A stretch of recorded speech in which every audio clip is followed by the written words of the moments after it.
You know me, when it comes to stocks, I think it's better to be safe than right.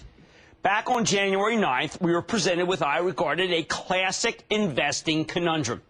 Salesforce.com, symbol CRM, was on the same day simultaneously upgraded by UBS and downgraded by Goldman Sachs. I sided with Goldman and said you had to sell. Now, I had no doubt that Salesforce.com is a great company, the leader in a fabulous business, software as a service, with maybe one of the best, the best CEO in technology. Just put it like that. It's Mark Benioff. He's the best. He also is the hardest working. I even said I thought their next quarter, the one they just reported last week on February 27th, was going to be stupendous. And hallelujah, it was. But while I had no doubts about CRM, the company, I said to you that CRM, the stock, was too risky. I had been worried that it was priced for perfection. If Benioff didn't deliver a blowout of blowouts, it would crater. As momentum investors and weak hands desperately sold the stock down. The House of Pain. At the time, CRM was trading at $54.33, and I thought it was a situation where you could potentially lose 30 if things went wrong, or make 10 if everything went right. I used my judgment as a stock picker, not as a business person. 10 up, 30 down, I figured terrible risk reward. So I said stay away. Now, after sinking to $47.06, down 13.4%, when I said to sell it on January 9th, Benioff and Salesforce.com just delivered the most perfect quarter I have seen this year in terms of revenue growth. Yeah, his stock was priced for perfection, and perfection is what he gave us. So was I wrong? Well, the stock is only trading at $56.66 now. It's up $2.30 above where I said it was too risky, but the market has just been killed since then. So you missed a 4.3 gain if you listen to me. But then again, I mean, this was just an unbelievable stock in a market that's horrible. I don't think the game was worth the risk, but, you may disagree with me. I think I made the right decision as an investor because the risk was too great. Even as I obviously got the company and the stock wrong, because I didn't give enough credit to the man and his team. And I still feel that way. But you know what? It's good to have something work. The question is now what to do with Salesforce.com after its blowout quarter. Benioff gave us 6 cents of earnings per share when the street was only looking for 4. He grew sales at an incredible 50.4 clip year over year. That's unbelievable. And he delivered the greatest single upside surprise that I have seen since January began. Best of 2008. But the stock's valuation, I still, I don't know. Trades at 170 times earnings, even though it should grow at 39.1%. Long-term growth rate of 47%. It is hard to say this stock is anything but expensive.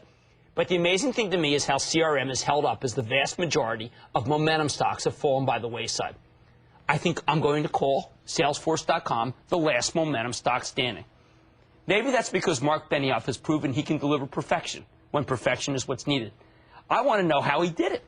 I want to know what he's going to do next. And I wanted to introduce him to you because he's an amazing man who has written great books, Compassionate Capitalism, The Business of Changing the World. These are great books. I read one of these in preparation for a speech that I gave recently at Bucknell because I thought it was just so smart how corporations can do well. He's an heir apparent, I think, to the great Drucker, Peter Drucker, if you ever read it. Enough me. Let's go to the man. Mark Benioff, you beautiful CEO genius, man. How you been?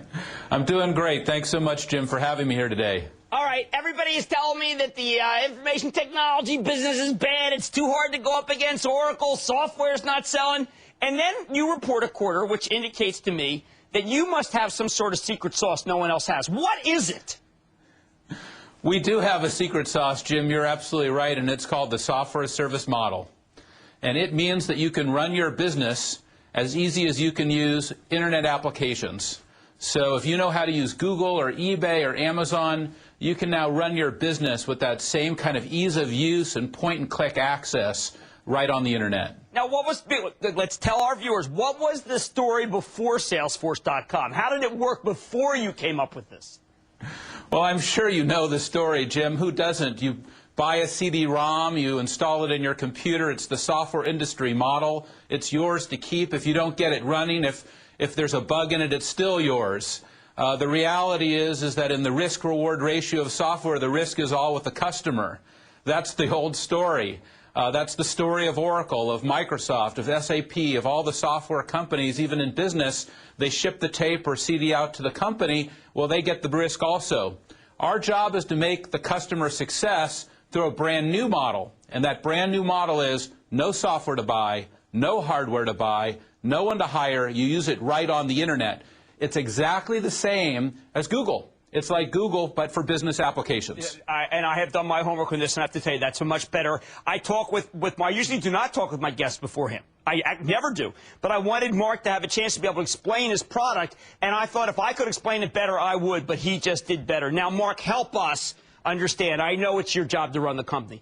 Help us understand what metrics we should be using to understand, because obviously a price to earnings multiple doesn't work here. It doesn't work as a way to explain the stock, because I did it. It didn't produce the right results. Tell me what metrics I should be using. Well, Jim, I can't tell you exactly what metrics to use, but let me tell you how I think about the company. You know, as you know, I was at Oracle for 13 years, and I quit my job 9 years ago to start Salesforce.com. And when I did that, I said I was going to do two things: a new technology model, which is what I just described to you. You know, it looks like Google and Amazon and eBay instead of getting the CD in the mail. And a new business model. And that business model is that when we sign agreements with our customers, it becomes a subscription service. That is, they pay as they go. And we also recognize revenue ratably, you know, kind of like you would with maybe a cable TV channel. Right. So that's a whole new idea in the software industry, and that's why you now see more than $1 billion of deferred revenue on our balance sheet today. People should understand deferred revenue is basically, he can't say that, but I will. It's money in the bank, basically. I mean, I don't want you to do that because I know what the accountants will say, but deferred revenue is what I look for a company in your position, because it's basically going to be cash. Fair? Well, the way I think about that is a little bit differently, which is the deals that I sign in the quarter, of course, are not really the revenue that I'm recognizing in that quarter. It's a very small percentage. Instead, the revenue gets projected out over the life of the agreement. So if we sign a 3-year agreement with the customer, we deliver the revenue over that 3 years. And that's a very different model, as you know. In the old model, you know, when you ship the box, that's when you recognize the revenue. This is a new model. It's a subscription model applied to the software industry. All right, everyone tells me you can't sell into the banking group. I see that you had sales into Citigroup this quarter, into Aon this quarter, Lincoln Financial, into AIG. Those guys don't have any money for software, do they?